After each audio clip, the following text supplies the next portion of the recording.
Olá, sejam bem-vindos à nossa aula de processo civil. O tema de hoje é condições da ação. Esse tema, vamos lembrar, está inserido dentro da teoria geral do processo.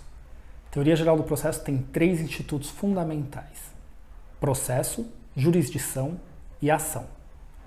Dentro do tema ação, nós já vimos o seu conceito, que é essencialmente um direito público subjetivo, que uma pessoa tem de exercer contra o Estado para que ele resolva um conflito de interesses, que é a lide, a pretensão resistida.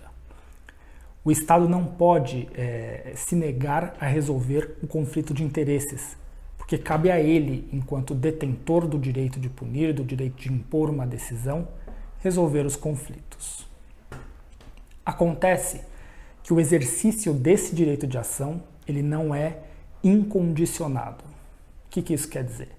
Que há determinadas condições que devem ser preenchidas para que você exerça o direito de ação frente ao Estado, contra o Estado. Essas são as chamadas condições da ação. Elas já estavam presentes no nosso Código anterior, de 1973. Eram 3 anteriormente. Agora são 2. Vamos entender o porquê. As condições da ação, elas foram inicialmente idealizadas, tal qual nós a usamos aqui no Brasil, como requisitos de admissibilidade do exame do mérito.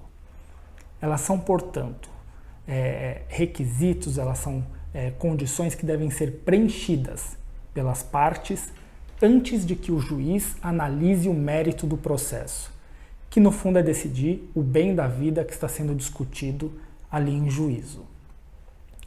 No Código de 73, nós havíamos nos baseado nas ideias, na teoria do professor Henrique Tullio Liebman, um professor italiano que veio para o Brasil e exerceu muita influência no nosso direito processual. O professor Liebman havia dito que essas condições eram 3: legitimidade, interesse de agir e possibilidade jurídica do pedido. Esta terceira, o próprio Liebman havia refletido melhor.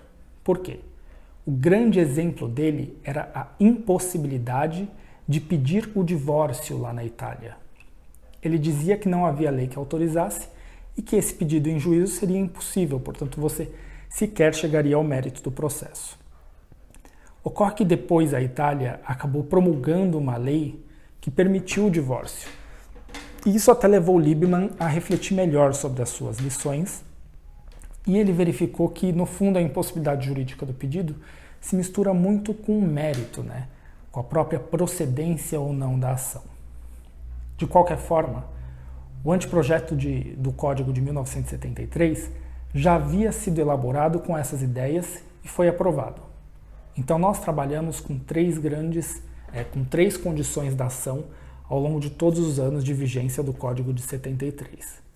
O exemplo que a doutrina dava, clássico, de impossibilidade jurídica do pedido, era a impossibilidade de cobrança de dívida oriunda de jogo, por exemplo, que no direito civil é chamado de obrigação natural, que em juízo não tem o condão de obrigar ninguém a pagar. Muito bem, veio o Código de 2015 e a doutrina então refletiu melhor, já durante todos esses anos, e influenciando a elaboração do projeto do Código de 2015, prevaleceram então 2 condições da ação, que são as que a gente tem para trabalhar hoje. Quais são elas? Quais são esses requisitos de admissibilidade do exame do mérito? Hoje nós temos o interesse de agir e nós temos a legitimidade de parte. Bem, o interesse de agir, ele é costumeiramente definido pela doutrina por um binômio. Você tem o interesse adequação e o interesse necessidade. Interesse e adequação diz respeito à via que você elegeu para exercer o seu direito de ação. Deve ser uma via adequada, deve ser uma via apta a solucionar o conflito que você está dizendo que você tem. Então, se você alega que você precisa, por exemplo, de alimentos para o seu filho, você não pode ajuizar uma ação com obrigação de não fazer. Você tem que ajuizar uma ação de alimentos, uma ação de conhecimento para que fixe alimentos ao seu filho. Essa é a via adequada, essa é a via que vai ser útil, que vai melhorar a situação da vida da pessoa. E a via deve ser necessária. O que isso quer dizer? Que sem a intervenção do judiciário, você não conseguirá resolver aquela situação. Bem, se eu como pessoa não tenho o poder, não estou autorizado por lei a obrigar alguém a fazer determinada prestação para mim, eu preciso do poder judiciário para que eu consiga essa prestação. E é isso que precisa estar demonstrado numa petição quando você entra em juízo. Então nós falamos aqui em interesse, necessidade e interesse, adequação. Necessidade é a precisão do próprio poder judiciário.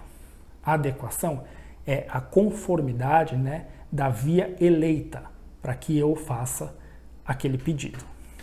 A segunda condição da ação que nós temos para trazer é a legitimidade de parte.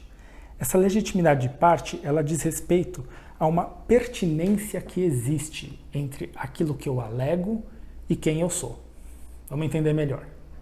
Se eu alego que existe um determinado crédito contra uma outra pessoa, eu, para poder cobrar em juízo, tenho que ser quem? O credor. Então, a minha legitimidade é aferida dentro de um processo de acordo com a afirmação que eu faço em juízo. Se eu alego que determinada pessoa deve para mim, eu tenho que provar ali no processo que, em tese, eu sou o credor e que aquela pessoa deve pagar para mim.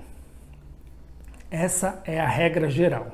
Aqui a gente está falando da chamada legitimidade ordinária. Por quê? O próprio Código de Processo, lá no artigo 18, fala que ninguém pode, vamos ler aqui, ninguém poderá pleitear direito alheio em nome próprio, salvo quando autorizado pelo ordenamento jurídico.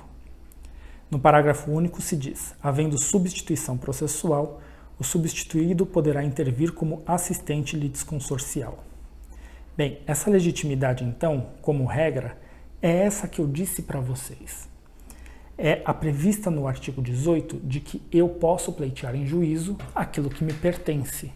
Ordinariamente, aquele que é o credor de um crédito é quem vai ajuizar a demanda. E o que seria fora do ordinário, fora do comum?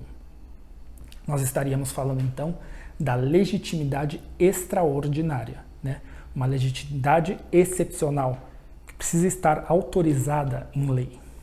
Essa legitimidade extraordinária, ela tira a coincidência entre a titularidade do direito material, portanto a titularidade daquela obrigação, vamos dizer assim, e a titularidade do direito de ação. Outra pessoa exerce o direito de ação para cobrar esse direito material. Essa legitimidade extraordinária, ela se dá essencialmente de duas formas. A substituição processual, que é uma exceção no sistema, que é o direito de pleitear, um direito alheio em nome próprio. E aqui nós vamos lembrar, como um exemplo clássico, do artigo 81, parágrafo único, inciso 3º do Código de Defesa do Consumidor, que fala lá dos direitos individuais homogêneos. Então, quando há, por exemplo, um grande dano ao direito do consumidor, um produto que foi vendido com vício, pode um dos legitimados à ação civil pública ajuizar essa ação em nome de todos esses consumidores para exigir o ressarcimento, a troca do produto ou mesmo uma indenização. Trata-se de um caso de um ente, como por exemplo o Ministério Público, ajuizando a ação em nome desses consumidores, para direito deles e não direito do próprio Ministério Público. Um outro exemplo é a representação processual, E um representante ali, quando ele atua, esse representante não ocupa a posição de parte. Ele trabalha em nome da pessoa, em nome daquele que tem o direito, representando apenas em juízo, exercendo ali, preenchendo ali a condição de legitimado extraordinário para pleitear o direito de outra pessoa. Bem, esses foram os apontamentos principais sobre as condições da ação. Eu espero que vocês tenham entendido e lembrem-se que eu estou sempre à disposição para sanar quaisquer dúvidas. Um abraço a todos e até mais.